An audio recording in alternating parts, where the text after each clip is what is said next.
Soal yang berikutnya pula masih terkait dengan masalah nikah. Kalau seorang pria menikahi wanita, pada akad nikah pria menyebutkan bahwa mahar yang diberikan adalah uang sebesar 2 juta dan cincin emas seberat 5 kilogram. 5 kilogram. Salah mungkin ini ya, mungkin 5 gram. Kayak ala ya tasawwur orang pakai kebayang orang wanita pakai cincin 5 kilogram. 5 gram kayaknya ya. Ya dibayar tunai. Dengan kata lain, pada akad nikah mahar disebut.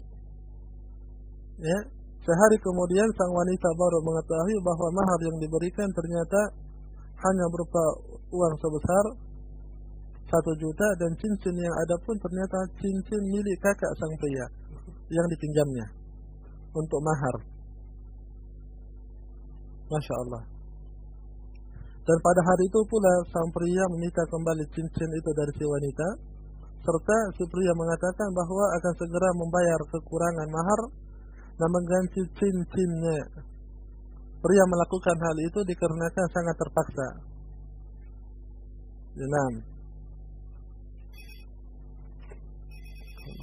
Jawab. Wanita itu mengetahui hal ini semua setelah terjadi percampuran dengan si pria sehari sebelumnya. Pertanyaannya, apakah pernikahan ini sah? Jika tidak sah, apa yang harus dilakukan? Apakah perlu akad baru lagi? Lalu bagaimana dengan anak hasil pencampurannya? Apakah haram? Apakah yang harus dilakukan oleh si wanita? Ya, Masya Allah Ta'ala. Nikah yang kita sebutkan tadi, ya diantara syaratnya, ya atau diantara arkan nikah atau syarat nikah, selain disebut oleh kalangan ulama, ya adanya al-wali, adanya 2 syahid. Nah, kalangan ulama juga menyebutkan diantara syarat nikah yakni al-mahar, yakni mahar. Dan al-mahar itu terbagi menjadi 2 bahagian. Ya, ada mahar mazkur, ya, dan ada mahar misal. Ada mahar yang disebutkan nilainya, ada mahar yang disesuaikan takaran atau kadarnya. Yang pertama, apabila pada sebuah akad mahar yang diberikan oleh pria disebutkan kadar dan nilainya kepada si wanita, ada mahar mazkur. Adapun mahar misal apabila si laki-laki tidak menyebutkan kadar dan nilai tertentu mahar yang akan diberikan. Dia hanya mengatakan misalnya, saya menikahi Anda dengan mahar yang akan kita sepakati, atau mahar yang telah kita sepakati. Apabila disebutkan sebelumnya mahar, maka dia hukumnya ya mahar mazkur. Tetapi jika sebelumnya tidak disebutkan mahar, maka dia akan dikategorikan mahar misal. Dia bertanya alamat. Baik. Ataukah masa wanita hanya mengatakan saya menikahi Anda dengan mahar, Anda sudah menyebutkan kadar dan nilai maharnya. Maka dalam keadaan seperti ini, yang kedua ini, maka mahar tersebut yang berlaku adalah mahar misal. Mahar misal. Lantas bagaimana takaran mahar misal? Mahar misal, ya takarannya dikembalikan kepada urf, ya atau kondisi atau kebiasaan yang berlaku pada keluarga si wanita tersebut. Apabila dia mempunyai kakak atau saudari wanita yang telah menikah, maka mahar si wanita ini disesuaikan dengan mahar saudarinya. Jikalau tidak, maka disesuaikan dengan mahar wanita yang berada di kaumnya dia. Berapa kebiasaannya, berapa adatnya, berapa yang biasa diberikan pada nilai dan takarannya, maka itulah mahar yang harus diberikan oleh si laki-laki. Harus diberikan oleh si laki-laki. Ini terkait dengan masalah mahar. Terkait dengan masalah mahar. Pada soal ini, si pria menikahi wanita sudah terpenuhi semua syarat, rukun telah dipenuhi, ya, adanya wali, adanya syahid, 2 saksi, adanya mahar.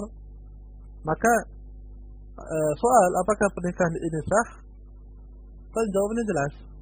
Pernikahan ini sah, tidak disangsikan lagi karena semuanya telah terpenuhi. Iya.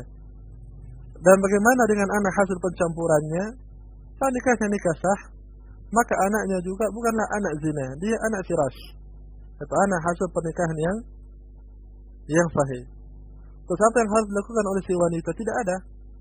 Si wanita menjadi istri si laki-laki dan dia berhak mendapatkan nafkah dari suaminya, dan dia juga memiliki kewajiban sebagaimana kewajiban seorang istri kepada suaminya.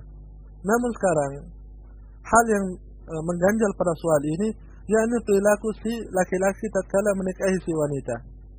Nah, dia menyebutkan ada mahar sebesar 2 juta dan cincin seberat 5 gram ya mungkin ya, atau mungkin 5 kilogram dipisah-pisah, ya. Dan disebutkan dibayar tunai. Namun dia tidak memberikan apa yang sepatutnya, ya. Seperti ini kita nasihatkan kepada si laki-laki untuk bertakwa kepada Allah Subhanahu wa taala dan menjauhkan diri dari perbuatan al-ghish atau menipu atau mempermainkan ya seorang wanita, apalagi pada sebuah ritual yang sakral semacam pernikahan. Ya, dan keharusan bagi laki-laki ini adalah membayarkan sisa mahar yang telah dia sebutkan pada akad. Apabila dia baru memberikan 1 juta rupiah, maka dia harus tambahkan 1 juta lagi. Apabila cincin tersebut yang dia berikan ternyata pinjaman dari kakaknya dan diambil, maka dia harus membayarkan cincin yang senilai atau setakaran yang disebutkan pada saat al-akad. Ini harus diberikan oleh si laki-laki tersebut. Selebihnya tidak ada konsekuensi yang lain. Wallahu a'lam bishawab.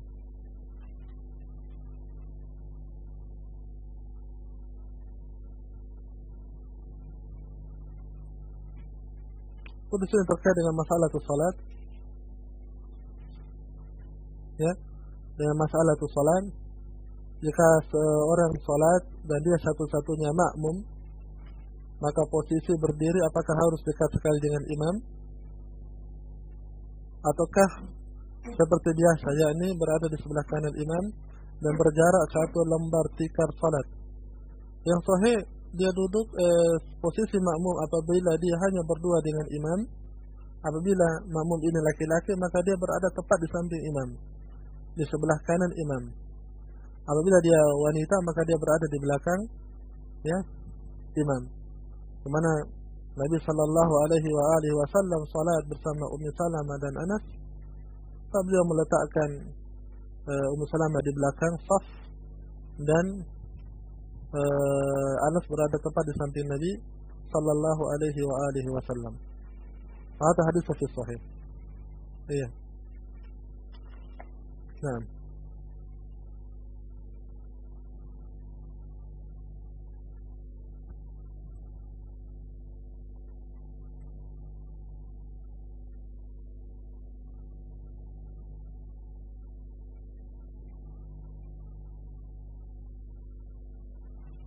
Masya Allah ta'ala. Ya, sudah dijawab ya kemarin.